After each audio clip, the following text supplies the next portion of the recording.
I read the Constitution of the United States and found that the slaves were not mentioned by any name whatsoever, not as Africans or niggers or nothing, that they just were not there.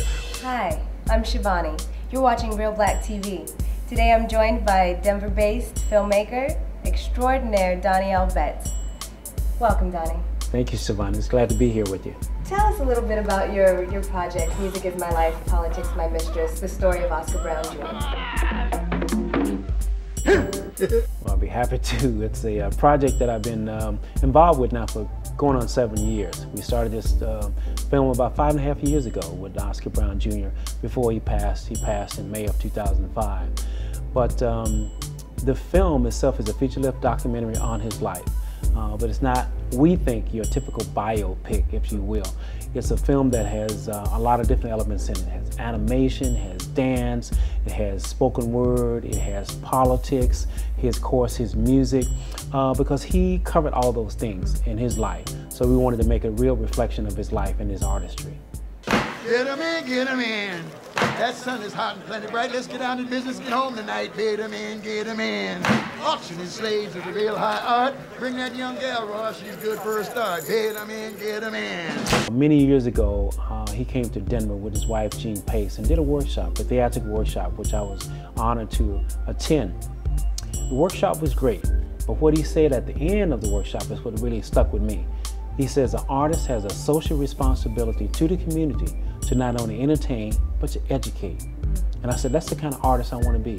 Not knowing that many years later, I'll get a chance to work with him on a real intimate basis. So some years after that, I started producing a radio drama series called Destination Freedom. It was the first black radio drama series produced in the United States live, and it still is. I'm producing it now in Denver, Colorado, and syndicated through National Public Radio and Public Radio International. And I asked who was still living that had been part of that series, because it was produced in the late 1940s in Chicago. And I found that Studs Terkel, Oscar Brown Jr., Hugh Downs, a gentleman named Fred Pickett were all still living at the time. And so I contacted the widow of the writer, Richard Durham, Mrs. Clarice Durham, and said, well, do you know anyone who's still living? And she shared with me that it was Oscar Brown Jr. and Studs Terkel. And I said, well, can you get in touch with them? And I said, yes, of course.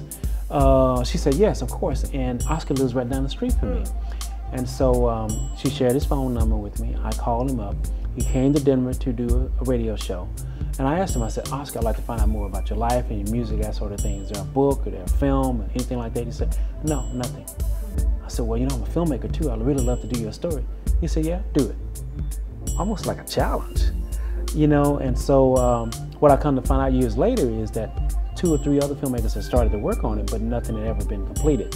And so it was my intent that I do this film because I thought he was such an important figure, not only to just the black community, but to the community as a whole, for his social activism work, his political work, his artistry, all those kind of things that I think the general public had to know about. Some people call him a Renaissance man. He was all that.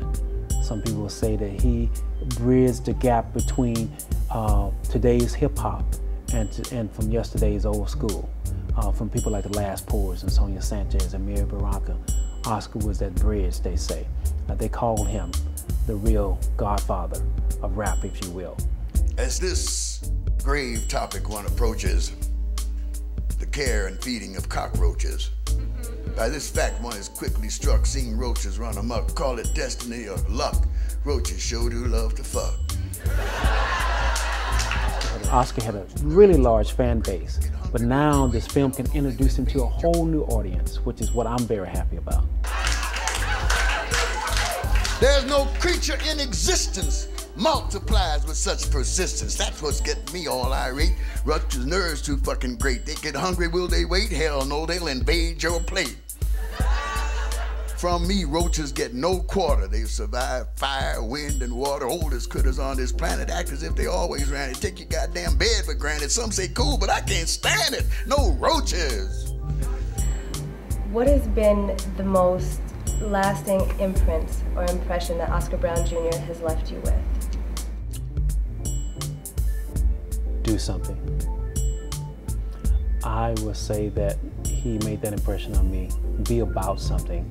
The motto of my company, No Credits Production, is entertain, educate, elevate. And that's what I try to do with my art. I feel that's why he tried to do with his art. What are your next endeavors? What do you have coming up? What are your projects on deck? Well, probably some things that will consume even more of my time. I'm working on like 3 or 4 films simultaneously. One that I'm really, really proud of to be part of is called Torturer, which is really a film about the secret CIA prisons that the United States has been unfortunately part of. And it's 3 characters, 3 locations. Stars Nichelle Nichols, people might know as Lieutenant Uhura from Star Trek fame. Different kind of role for her. We think it's going to be dynamite. We hope to start shooting in May of 2007 to have that ready in time for 2008, just in time for the election year. Then we're doing a documentary on Sierra Leone, but not really focusing a lot on Diamond, focusing on the musicians, the people who are really leading the protests and the new government of Sierra Leone, and see how the country's moving forward. That's what it's called, even moving forward in Sierra Leone.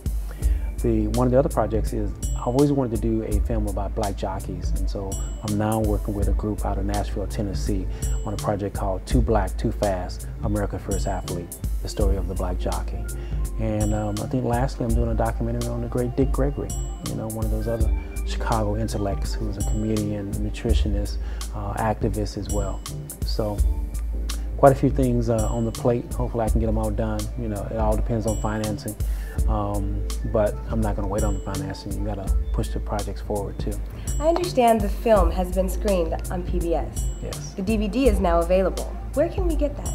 You can go to my website, and that's www.musicismylife.info, or you can call us on the phone at 1-866-966-1390. Thank you so very much for keeping Oscar Brown's dancing spirit alive. Thank you. No more saying buenas noches to a house full of cockroaches. Knowing all up in your wall they be fucking on the crawl, having them a buggy ball. No, I'm 1 and 1 and all. If I see you, bam, I got you. Adios la cucaracha. Not cause I find killing fun, but one of 2 things must be done. Off them or get overrun. So I'm saying nada, none, no roaches. La cucaracha. I gotcha.